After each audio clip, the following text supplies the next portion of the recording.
오늘은 주님이 주신 최고의 선물, 생명이라고 하는 제목으로 함께 은혜 나누겠습니다. 이 가을에 우리는 하나님이 주신 많은 선물들을 누리며 살아가고 있습니다. 여러분, 어떤 하나님의 선물이 여러분을 행복하게 만드십니까? 성경에 보면 요한복음 20장 31절에 이것을 기록하면 너희로 예수께서 하나님의 아들 그리스도이심을 믿게 하려 하며 또 너희로 믿고 그 이름을 힘입어 생명을 얻게 하려 함이니라. 하나님께서 우리에게 주시고 싶어하는 귀한 선물들이 여러 가지가 있는데 그 가운데 가장 귀한 것이 있다고 하면 생명이라고 생각합니다. 이 생명은 우리가 숨을 쉬면서 살아있다고 하는 이 생명과는 다른 것입니다. 우리가 살았다고 하는 이 생명은 뭐라고요? 목숨입니다. 목에 붙어있는 숨이에요. 이것은 들이키지 않으면 죽고 내뱉지 않으면 죽는 코끝에 달려있는 연약한 것이지만 하나님께서 우리에게 주시고 싶어하는 생명은 영원한 생명인 것입니다.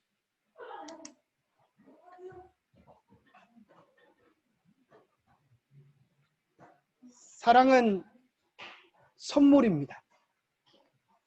여러분 생애에 어떤 선물이 가장 기억에 남으십니까? 아마 잊을 수 없는 선물들을 늘 가지고 또 보고 기억할 만한 그런 것은 없습니까? 하나님께서 이 가을에 아주 우리에게 풍성한 선물들을 많이 주셨는데 이게 뭐같이 보입니까? 이 가을에 이런 걸 좀 주워 보셨습니까? 우리 임서영 리사님께 여쭤보면 이런 것을 주술 수 있는 비밀 지도를 알려주실 것입니다. 이 가을에 하나님 우리를 위하여 내려주신 아주 풍성한 것들이 참 많이 있는 것입니다. 사과도, 배도, 그죠? 그런 것들을 볼 때마다 여러분 우리에게 주신 하나님의 사랑의 선물들임을 알고는 어떠십니까? 우리에게 주신 참 귀하고 소중한 사랑의 선물들입니다. 여러분 각자에게 한번 여쭤보고 싶습니다. 하나님께서 올 한 해에 어떤 선물들을 주셨나? 그렇게 여쭤본다면 여러분들은 어떤 선물을 좀 자랑하고 싶으십니까? 하나님께서 올 한 해에는 저에게 이런 선물을 주셨습니다. 그런 것이 어떤 것이 있습니까? 저는 얼마 전에 이런 선물을 하나 생각해 봤는데 참 좋은 아이디어 같아요. 그래서 여러분들이 원하시면 여러분들의 이름과 전화번호, 차번호를 적으시면 차번호도 집어넣어 드릴 수도 있고, 이걸 보면서 무슨 생각이 드는가 하면 쇠에다 기록을 해요. 십계명 어디다 새겼어요? 돌에 새겼죠. 이것은 한수입니다. 쇠에다 새겨가지고 이것을 볼 때마다 주 만나기를 예비하라. 이것을 생각하도록 여러분들에게 이제 호소를 하고 있는 것입니다. 그래서 보면 별거 아닌 것 같아도 여기 보니까 우리 교회에 마크가 들어있어서 그죠? 이 마크가 무슨 마크예요? 성경, 또 뭐가 나오죠? 십자가. 그 위에 있는 건 뭐예요? 세천사의 기별입니다. 영원한 복음 세천사의 기별이 불타올라서 온 세상을 복음화시켜서 주님 만나기를 예비하라.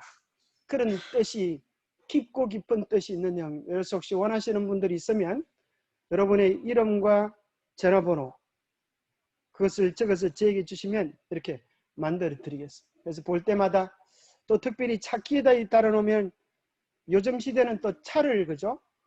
타고 어디든 쫓아다니니까 차를 볼 때마다 이 생각을 할 수 있을 것 같아요. 그죠? 내가 차를 타고 어디로 가지만은 정말 가야 될 내 종착역은 그것이 아니라 어디다? 하늘이다. 그런 생각을 하도록 우리에게 생각을 깨워주는 것 같습니다. 네. 작년에 받은 선물입니다.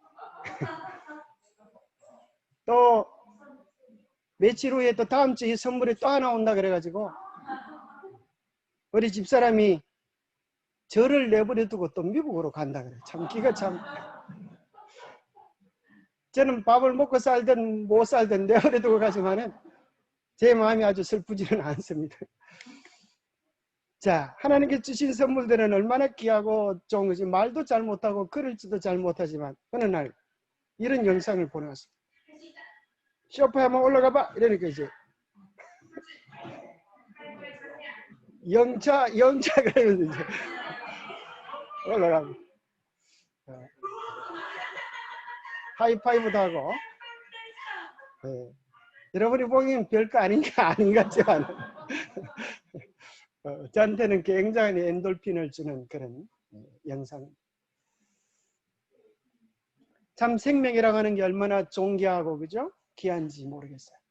그런데 만약 이 아이가 이렇게 쫓아다니고 환히 웃으면 좋은데 누워가지고 병이 들어서 아파 있다면 애미의 심정이 어떨까요? 차라리 내가 아프고 이 아이가 나았으면 하는 그런 심정일 것입니다. 하나님의 심정이 우리를 볼 때 그런 마음이 아니겠어요? 코로나로 인하여 온 세상에 죽음이 가득하고 전 세계에 어제 3천만 명의 확진자가 넘었습니다. 그리고 사망자가 96만 명, 조만간에 100만 명의 사망자로 육박하는 것입니다. 이런 것들을 보면서 우리에게 정말 중요한 것이 무엇이다? 생명이다. 그죠? 생명이다. 산다고 하는 것이 얼마나 소중한 것인지를 다시 한번 생각해 보게 되는 것입니다. 생명이 없으면 우리가 가진 모든 것들이 무의미하게 되어집니다. 그래서 예수님께서 우리 모두에게 주시고 싶어하는 것이 있다고 하면 그것은 일순간의 생명이 아니라 영원한 생명을 얻게 하기 위하여 성경을 주셨고 예수 그리스도가 이 땅에 오신 것입니다. 그런데 우리는 정말 생명을 정말 가지고 있는가? 오늘 정말 내가 그 생명을 누리고 있는가? 주님께서 주신 그 생명을 가치 있게 살고 있는가 한번 생각해 봐야겠습니다. 우리의 생명이 얼마 남지 않았다고 하면 주님께서 우리에게 주시고 싶어하는 가장 중요한 것, 그것이 이 생명이 아닐까. 십계명의 십자가에 달려 강도의 숨이 거둘 때 주님은 그에게 귀중한 생명을 약속하셨습니다. 내가 나와 함께 낙원에 있으리라. 이 약속을 보장받고 나니까 그렇게 두려웠던 죽음이, 그렇게 두려웠던 공포가 이제 이 강도의 가슴 속에서 사라져버리고 도무지 이 세상에서 그 어떤 것과도 비교할 수 없는 평화와 기쁨과 감동이 이 강도의 마음을 가득 채웠으리라 믿습니다. 그래서 십자가에서 두 강도의 죽음을 내렸을 때 아마도 한 강도의 모습은 죽음에 대한 공포로 일그러져 있었지만 이 강도는 빙그레 웃는 모습을 남겼을지 않을까 생각해 봅니다. 예수님께서 우리에게 가장 주시고 싶어하는 것, 그것이 생명입니다. 그런데 우리는 이런 생각을 많이 해보지 않습니다. 예수님은 우리에게 이 영원한 생명을 주시기 위하여 주님은 무엇을 준비하셔야 하셨는가? 생명을 주시기 위하여 주님도 당신의 하나뿐인 영원한 생명을 포기하셔야 했다고 하는 사실을 우리는 간과할 때가 많습니다. 우리의 생명을 위하여 주님은 당신의 영원한 생명을 포기하셔야만 했습니다. 생명의 값은 언제나 생명이어야 했습니다. 우리가 받아 누리고 있는 그 기쁨과 즐거움의 크기만큼 주님은 우리를 위한 큰 사랑을 주셨습니다. 그래서 누구든지 이 영원한 사랑, 십자가의 도를 깨닫기만 하면 그것은 구원을 받는 하나님의 능력이 되고 죄를 극복하는 승리의 원천이 되어서 우리의 삶을 송두리째 뒤집어 놓고야만 하는 것입니다. 십자가의 도가 멸망하는 자들에게는 미련한 것이 어리석어 보이지만 구원을 받게 하는 우리에게는 하나님의 비교할 수 없는 능력이 되는 것입니다. 예수님의 십자가의 사건을 우리가 시간적으로 배열해 본다면 이렇게 정리해 볼 수 있겠습니다. 혹시 또 좀 더 좋은 제안들이 있으면 언제든지 받겠습니다.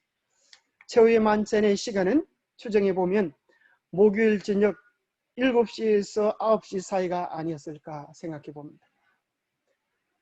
예수님께서 자기를 팔 유다의 발을 제일 먼저 씻기시고 제자들의 발을 하나씩 둘씩 씻어주시면서 그들을 향한 최고의 선물을 주님께서 주셨습니다. 떡을 떼어주시면서 이것은 너희를 위한 내 살이다. 포도즙을 나누어 주시면서 이것은 너희를 위한 나의 피다. 당신 전부를 우리를 위한 선물로 주셨습니다. 그리고 9시부터 겟세마네에 오르셔서 이 십자가를 질 수 있는 힘을 달라고 하나님께 매달려 간구하셔야 했습니다. 예수님은 그 기도의 시간에 사랑하는 제자들도 함께 깨어있기를 원했지만은 그 제자들은 육신이 피곤한지라 깊은 잠 가운데 빠져 있었습니다. 그래서 예수님이 오셔서 이렇게 이야기하셨습니다. 너희가 한시도 깨어 있을 수 없더냐. 그것이 3번 반복이 되어지면서 아마도 3시간의 깊은 기도를 하나님 앞에 드리지 않았을까. 그 당시 예수님이 기도하실 때 그의 모습은 참으로 알아보기 힘든 형체였어요. 얼마나 간절히 애타게 기도하셨던지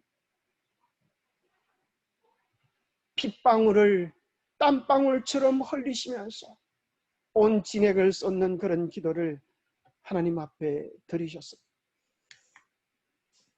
그리고 밤 12시에 유다의 배반의 키스를 받으시고 체포되셔서 심판을 받으시고 그래서 재판정에 새벽 1시부터 8시까지 그의 끌려다니면서 인간이 받을 수 있는 최고의 모욕과 수치와 멸시를 당하시고 7번의 재판을 받으시고 사실 예수님은 그 모든 재판들 속에 무죄라고 하는 선고를 받으셨지만 사람들은 끊임없이 이야기하기를 그를 십자가에 못 박아야 되겠다고 이야기합니다. 그래서 하도 보다 못한 빌라도가 예수를 살려주기 위하여 명절에 죄수 하나를 놓아주는 규례가 있었어. 너희들 바라바를 원하느냐 예수를 원하느냐. 적어도 빌라도의 생각에는 그렇게 흉측한 죄를 지은 바라바보다는 아무래도 예수를 살려달라고 하지 않을까라고 생각해서 마지막 그가 내린 하나의 방안이었습니다. 그러나 그들은 예수를 선택하는 대신에 바라바를 선택했어요. 그리고 예수님을 십자가에 못 박아야 되겠다고 이야기를 했습니다. 오전 8시에 예수님은 십자가를 지시고 빌라도의 법정에서 골고다까지 나아가시는데 450m밖에 되지 않은 그 길을 1시간이라고 하는 시간을 통하여 그곳에 도달하게 됩니다. 왜 그럴까요? 여러분 450m 걸어가는 게 몇 분이면 족합니까? 몇 분 되지 않는 거리를 우리 주님은 쓰러지시고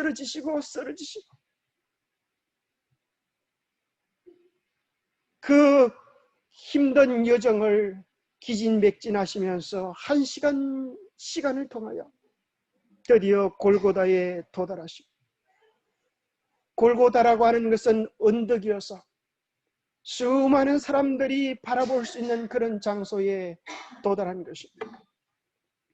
그리고 십자가에 못 박히는 대부분의 사람들은 여러 죄 가운데 여러 형벌 가운데 가장 잔인하고 모독적인 것이어서 십자가를 질 사람은, 십자가의 형에 당할 사람은 그가 입은 옷들을 다 발가 벗긴다는 것입니다. 마지막 남은 옷까지 다 발가 벗기고 온 세상 사람들에게 마치 명동거리에서 수치를 당하는 것 같은 수치와 창피를 당하면서 그를 따라다녔던 주종자들에게마저도 온갖 수치와 모욕을 보이는 그런 어려움을 당하는 것입니다. 그리고 그가 지고왔던 십자가에 박혀서 그의 체중으로 인하여 몸이 찢겨내리고 숨을 쉴 때마다 다시 체중을 일으켜 쉬면서 한숨 한숨 고통스러운 시간을 보내야 했습니다. 그래서 9시에 십자가에 못을 박히셔서 12시까지 3시간의 고난을 당한 다음에 한 사건이 벌어집니다. 낮 12시부터 숨을 거두기까지의 3시간 동안, 이 3시간 동안은 아무도 볼 수 없는 칠흑 같은 어둠이 예수 그리스도를 덮었습니다. 그 안에서 도대체 무슨 일이 일어나는지 아무도 이해할 수 없는 그런 깊은 절망의 시간이 그에게 다가왔고, 그리고 숨을 거두신 후에 5시쯤 무덤 속에서 쉬실 수 있게 되었습니다. 도대체 이 3시간의 시간 속에 아무도 볼 수는 없는 이 칠흑 같은 어둠의 때에 도대체 무슨 일이 있었는가? 사실 십자가를 바라보았던 모든 사람에게는 그저 두려움과 공포의 시간들이었습니다. 복음서에서는 똑같이 이 엄청난 사건에 대해 이렇게 기록해 주고 있습니다. 제6시가 되매, 유대 시간을 현대 우리가 계산하는 시간으로 계산을 하면 더하기 6을 해야 합니다. 그래서 오전 9시부터 제9시, 이 6시에 제9시까지, 오후 3시까지 그렇게 어둠이 임하였다라고 기록해 주고 있습니다. 특별히 12시부터의 오후 3시까지 이 칠흑 같은 3시간의 어둠은 마치 이스라엘 백성들에게 뭘 연상시키는가 하면 열재앙 때에 9번째 재앙이 무슨 재앙이었어요? 암흑재앙이었습니다. 그 암흑재앙 때에 3일 동안 캄캄한 흑암이 있어서 사람들은 서로 볼 수 없으며 자기 처소에서 일어나는 나는 자가 없는 그런 시간 후에 심판, 하나님의 심판이 6월절을 통하여 내리는 것이었습니다. 바로 그 칠흑 같은 어둠은 하나님의 심판의 시간이라고 하는 사실들을 성경절들은 우리에게 이야기해 주는 것입니다. 우리의 죄로 인한 하나님의 심판의 시간들은 어둠에 가리워져서 아무도 볼 수 없는 수수께끼 속에 있습니다. 사실 유대인들이 예수님을 십자가에 못 박아야 합니다라고 이야기했던 그 당시에 예수의 죄는 무슨 죄였어요? 참난죄입니다. 요한복음 19장에 보면 유대인들이 우리에게 법이 있으니 그 법대로 하면 그가 당연히 죽을 것은 그가 자기를 하나님의 아들이라고 합니다. 그래서 사람이 하나님의 아들이라고 이야기한 그 참남죄로 인하여 죽는 방법은 레위기 14장 16절에 보면 여호와의 이름을 모독하면 그를 반드시 죽일지니 온 회중이 어떻게 죽이는 거예요? 돌로 그를 쳐서 죽이는 것이었습니다. 정말 유대인들이 예수님이 하나님의 아들이라고 하는 참남죄를 범하였다고 하면 유대 법에 의하면 무슨 형을 받아야 돼요? 돌로 쳐서 죽이는 형을 받아야 합니다. 그런데 왜 유대인들은 예수님을 그를 십자가에 못 박게 하소서, 십자가에 못 박게 하소서라고 아우성을 쳤을까? 그 원인은 그들은 신명기 21장에 나오는 내용을 알았습니다. 사람이 만일 죽을 죄를 범함으로 내가 그를 죽여 나무 위에 달거든 그 시체를 나무 위에 밤새도록 두지 말고 그날에 장사하여 내 하나님 여호와께서 내게 기업으로 주시는 땅을 더럽히지 말라. 나무에 달린 자는 하나님께 저주를 받았습니다. 그래서 유대인들은 예수님이 돌에 맞아 죽으면 죽기 전에 회개하고 용서를 구하면 구원받을 가능성이 있다고 생각했어요. 그래서 그를 십자가에 못 박으면 하나님의 완전한 저주가 내렸어요. 그는 영원한 멸망으로 둘째의 사망으로 끝장나는 삶을 마칠 것이다라고 생각한 것이죠. 그래서 가장 무서운 십자가형을 달라고 아우성을 치는 것이죠.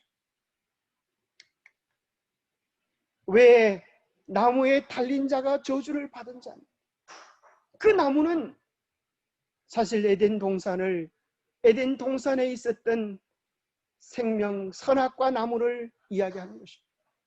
오늘 인류가 죽게 되어졌던 원인이 바로 그 나무에 달렸던 자 때문에 온 것입니다.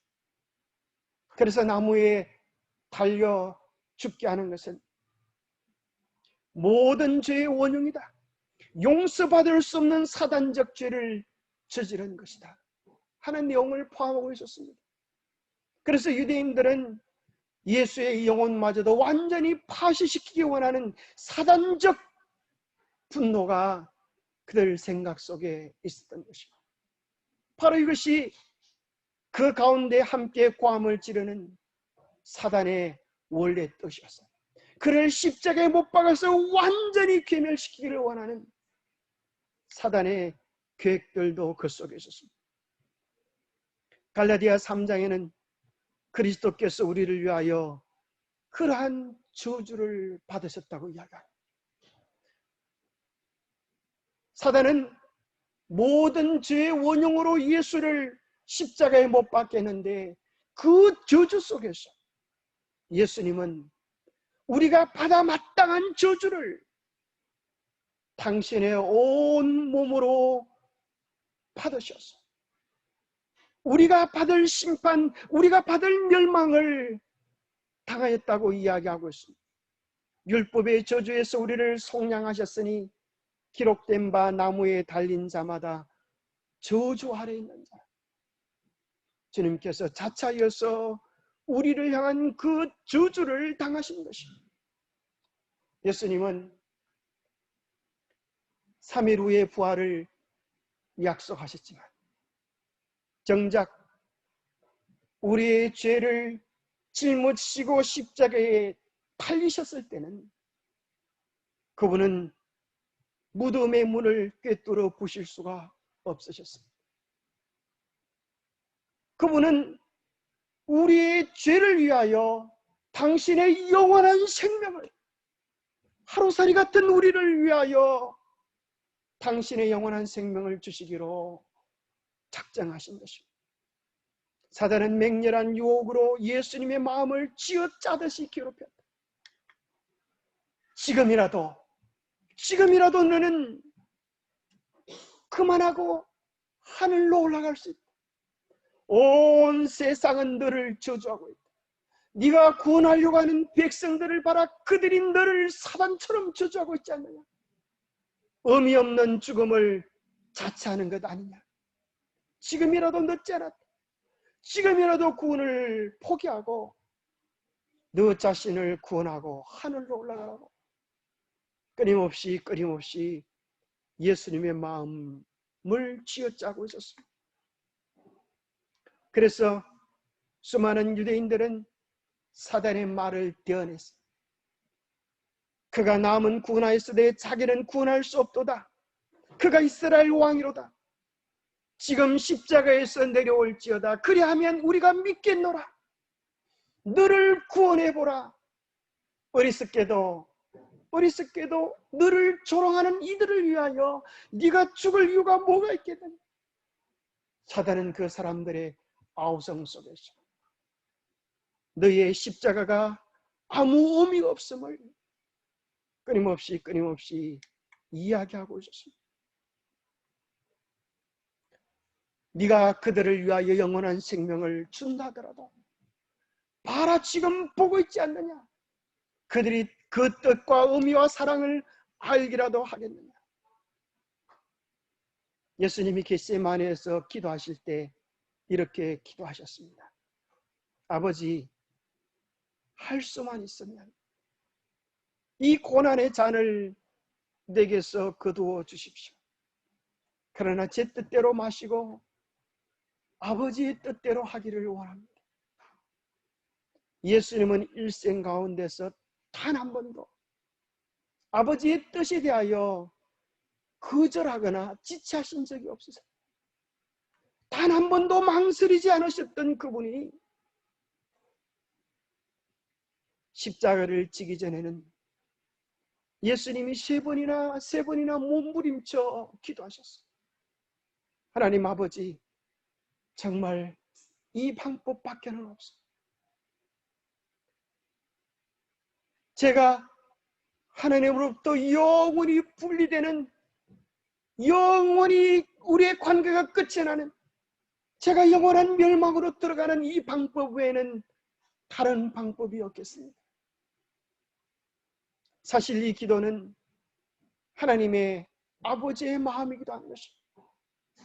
이 아들을 죽게 하지 않고 인류를 구원할 다른 방법이 없을까? 다른 방법이 없을까? 이것은 하나님의 아버지의 찢어진 가슴의 애소이기도 한 것입니다. 시대의 소망에는 그 어둠에 대하여 이렇게 이야기합니다. 그 짙은 어둠으로 인하여 하나님의 임재가 가리워졌다. 그분은 어둠으로 장막을 만드시고 그분의 영광을 인간의 눈으로부터 감추셨다. 하나님과 그의 거룩한 천사들은 십자가 곁에 계셨다. 아버지께서는 아들과 함께 계셨으나 그분의 임재는 나타나지 않았다.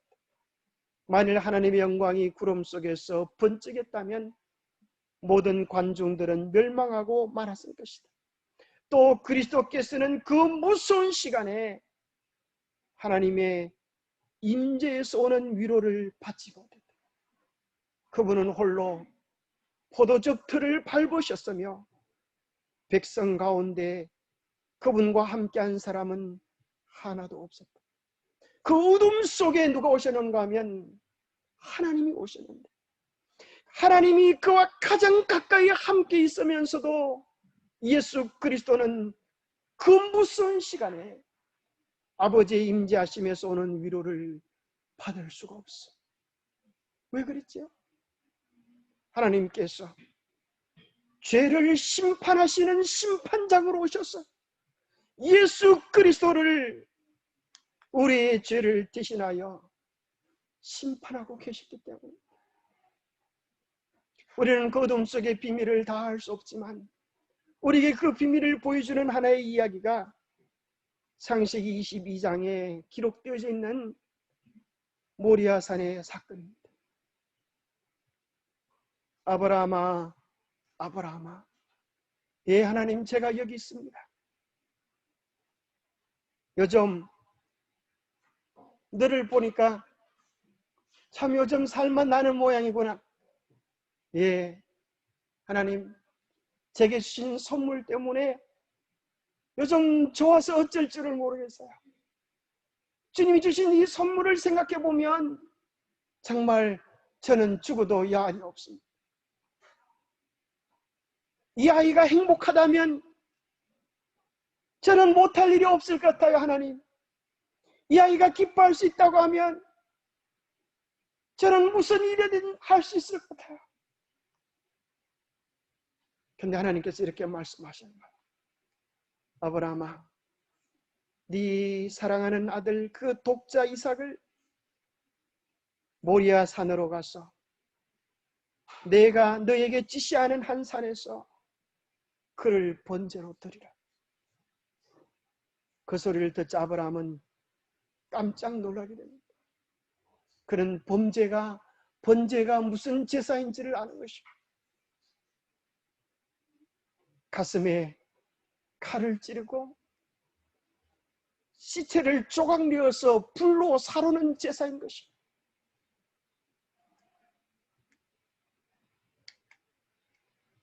아브라함은 그 시간부터 정신을 잃어버립니다. 사랑하는 아내에게 이 얘기를 해야 하나 말아야 하나. 그는 아내에게도 나눌 수 없는 고민을 가지고 이삭과 함께 모리아 산을 오릅니다. 아버지, 아들아, 내가 여기 있다. 아버지, 불과 나무는 있는데 번제할 어린 양은 어디 있습니까? 아버지의 마음이 철컥 내려앉는. 그러면서 하나님, 이 아들을 살릴 방도가 없습니까? 이 아이를 살릴 방도가 없습니까? 끊임없이 묻는 그의 질문 속에서 하나님께서 이야기하는 음성을 들은 것 같아요. 그 속에 의미들을 깨달은 것 같아요. 하나님께서 어린 양을 준비하실 것이다. 그리고 와서 아브라함은 모리아산 그곳에 와서 이제 제단을 마련해놓고 이삭을 마주 대하며 이렇게 말합니다. 사랑하는 나의 아들 이삭아, 세상에서 내게 가장 소중한 것은 너란다. 너에게 일어나는 가장 큰 고통이 너의 고통이 되기 전에 나의 고통이 되리라는 것을 너는 알고 있지? 하나님께서 너를 번제로 드리라고 하시는구나. 그때 이삭의 나이는 18, 17 정도가 된다. 그러면 얼마든지 100살이 더 넘은 이 아버지의 청을 뿌리치고 도망갈 수 있을 때, 아버지 미쳤어요? 신앙이 아무리 좋아도 그렇지 아들을 죽이려고 하는 아버지가 어디 있어요? 그래서 도망을 쳤다고 하면 아브라함도 어쩔 수가 없었을 거예요. 그런데 이 바보 같은 이삭은 이렇게 말하는 거예요. 아버지, 그것이 아버지의 기쁨이라면 나도 하나님의 기쁨이 되기를 원해요. 저도 저의 생명을 하나님께 드리기 원해요. 그러면서 그 밧줄로 자기 몸을 동이는 일을 도고 이 번제단 위에 들어눕는 것입니다. 아벨의 마음속에 차라리 이놈이 도망을 쳤으면 좋겠는데 이 바보 같은 놈이 누굴 닮았는지 자기 생명을 하나님 앞에 기꺼이 바치기 위하여 눕는 것입니다. 아브라함은 사랑하는 아들을 차마 볼 수가 없는 거예요. 한쪽 손으로는 아이의 눈을 가리고 한쪽 손으로는 아이의 심장을 향하여 칼을 내리꽂는 그 시간에서 죄는 먼저 아버지의 심장을 갈라놓고 그 다음에 아들의 심장을 갈라놓았습니다.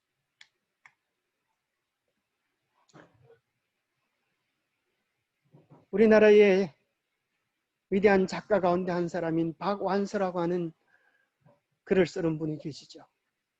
이분이 책을 썼는데 그 책의 제목이 한 말씀만 하옵소서. 나는 남편을 여의고 사녀 일남을 사라이 키우며 그렇게 살았다. 나의 기쁨과 즐거움은 4명의 딸보다 1명의 아들에게 집중되어 있었다. 그런데 1988년 어느 여름 하나밖에 없는 아들을 교통사고로 보내게 됩니다. 그때부터 아들을 잃은 이 어머니는 미친 짐승이 되어서 하나님 앞에 나와서 울부짖으며 온갖 욕설을 토하며 신음하며 고통하며, 하나님 어떻게 이렇게 아들을 데려갈 수 있습니까? 한 말씀만이라도 해주십시오. 도대체 내 착한 아들이 그렇게 죽어야 하는 이유가 무엇입니까? 울며 불며 매달리는 그런 내용이 나옵니다. 그때의 고통을 참척의 고통이라고 이야기하면서 인간이 당할 수 있는 가장 무자비한 극형이었다고 그렇게 이야기합니다. 정신의 고통이 어느 한계까지 차올랐을 때 기절할 수 있는 장치가 되어 있는 몸을 가진 사람들은 축복받은 사람입니다. 내 몸과 마음에는 불행히도 그런 장치가 빠져 있었다. 울음에는 약간이나마 감미로움이 섞여 있기 마련이다. 고통을 견딜 만하게 해주는 진통제 같은 게 들어있었다. 오직 참척의 고통에만 전혀 감미로움이 섞여 있지 않았다. 구원의 가망이 전혀 없는 극형. 너무너무 고통스러워서 울 수도 없는, 그저 짐승처럼 흐느끼며 고통했던 그 시간들 속에 왜 죽어야 하는지 아무런 대답도 없는 그 속에 결국 그 어머니는 하나님의 마음, 당신의 아들을 우리를 위하여 주셨던 그 마음의 한 자락을 조금 경험했다고 기록해 주고 있습니다. 아브라함, 그가 아들의 심장을 향하여 칼을 내리 꽂았을 때 아브라함아, 아브라함아, 이제 되었다 하시는 소리를 듣고 아브라함과 이삭은 부둥켜 안고 울었을 것입니다. 그런데 사실 겟세마네에 바로 이 모리아 산, 바로 이것이 예수님이 십자가가 세워진 골고다의 장소였어요. 바로 이 자리에서 아브라함의 아들 이삭은 살아남을 경험했지만 예수 그리스도는 하나님의 심판의 칼을, 우리의 죄로 인한 하나님의 공의 칼을 그분의 심장이 온전히 감당하셔야만 했습니다. 그래서 아브라함이 겪었던 모든 것들은 사실 하나님의 마음을 조금 맛보는 시간이었지만 하나님은 아브라함이 경험한 것보다 더 깊은 고통 속에서 당신의 아들을 우리를 위하여 죽이셔야만 했습니다.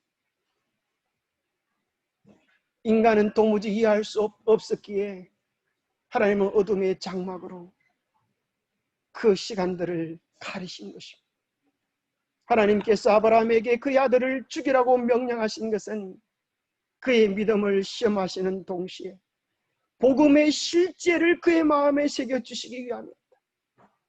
자기 아들을 아끼지 아니하시고 우리 모든 사람을 위하여 내어주시니가 어찌 그 아들과 함께 모든 것을 우리에게 은사로 주지 아니하시겠느냐.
you forsaken me?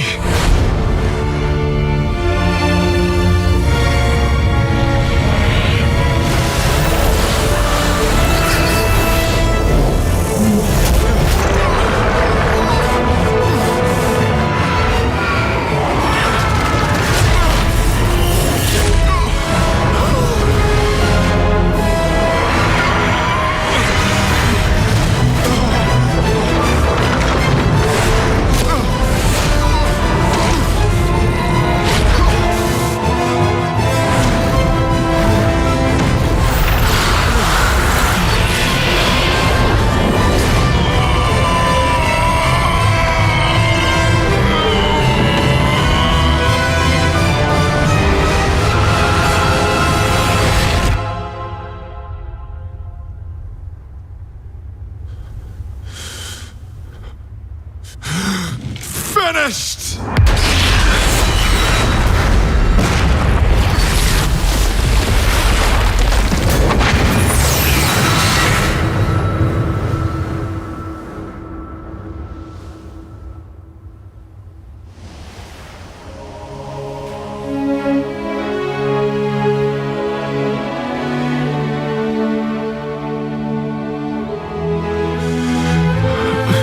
Father, to your hands I commit my spirit.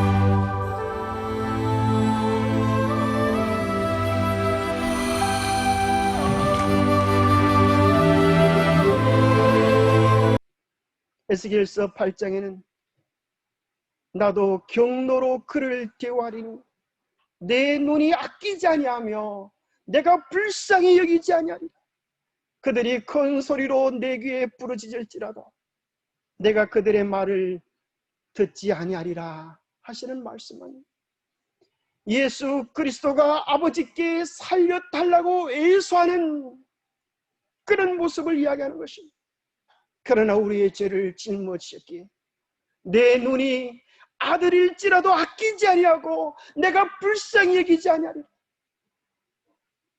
그가 큰 소리로 내게 부르짖으며 탄원할지라도 우리의 죄를 감당하였기 때문에 그 말을 듣지 아니하리라.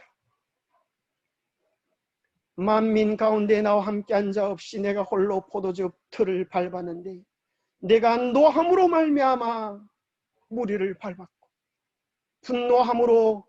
분함으로 말미암아 짓밟았으므로 그들의 손열이 내 옷에 튀었고 내 의복을 다 더럽혔다고 이야기합니다.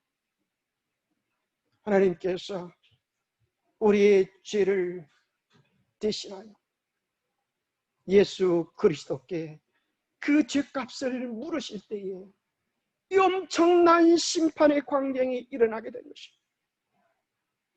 하나님께서는 죄를 심히 미워하시기 때문에 그분은 자기가 하나님과 영원히 분리되지는 않을까 두려워하였다. 그리스도께서는 범죄한 인류를 위하여 자비가 더 이상 탄원하지 않게 될 때에 죄인이 느끼게 될 고민을 느끼셨다.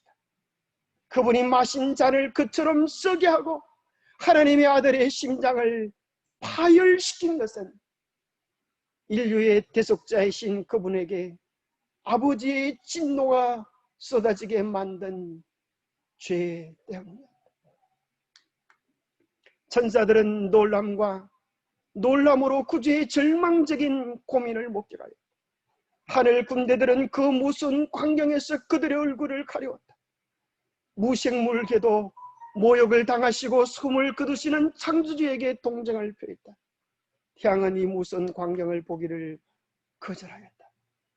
그 세 시간의 어둠, 하나님의 심판에 하나님의 분노의 시간이 지나고 제9시에 예수님께서 이렇게 소리 질렀습니다. 나의 하나님, 나의 하나님, 어찌하여 나를 버리셨나이까? 우리의 죄짐을 지시고 주님의 심장이 온전히 파쇄되는 고통을 겪으신 것입니다. 우리는 보지 못했지만 온 우주들은 보았습니다. 온 우주의 국민들은 어둠 속에 있는 비밀을 보았습니다. 그리고 사랑에 미친 하나님을 보았습니다. 풀리 같은 우리를 구원하기 위하여 도무지 상상할 수 없는 그 영원한 생명을 뿌리시는 하나님의 사랑을 보았습니다. 뿐만 아니라 죄를 위한 하나님의 몸서리치는 분노를 보았습니다. 그리고 하나님의 성품이 무엇인지 온 우주는 보면서 이 하나님의 십자가의 사건이 이제는 죄를 짓지 않은 온 하늘 거민들에게 다시는 죄가 반복되지도 않을 영원한 세계 역할을 하게 될 것이었습니다. 이러한 십자가의 고통 후에 주님은 오늘 우리에게 이야기하는 것입니다. 염려하지 마라. 너희들은 이제 생명을 얻었다. 내가 너희들을 위하여 영원한 생명을 주었습니다. 너희들은 이 생명을 받아 누리라고 하는 것입니다. 오늘 예수 그리스도의 영원한 생명을 오늘 우리는 값없이 그저 은혜로 받게 되어졌습니다. 이 귀한 은혜와 사랑을 거절하지 마시고 우리 모두가 그 영원한 생명을 주님 안에서 받고 누리는 우리 모두가 되시기를 바라며 말씀을 마칩니다.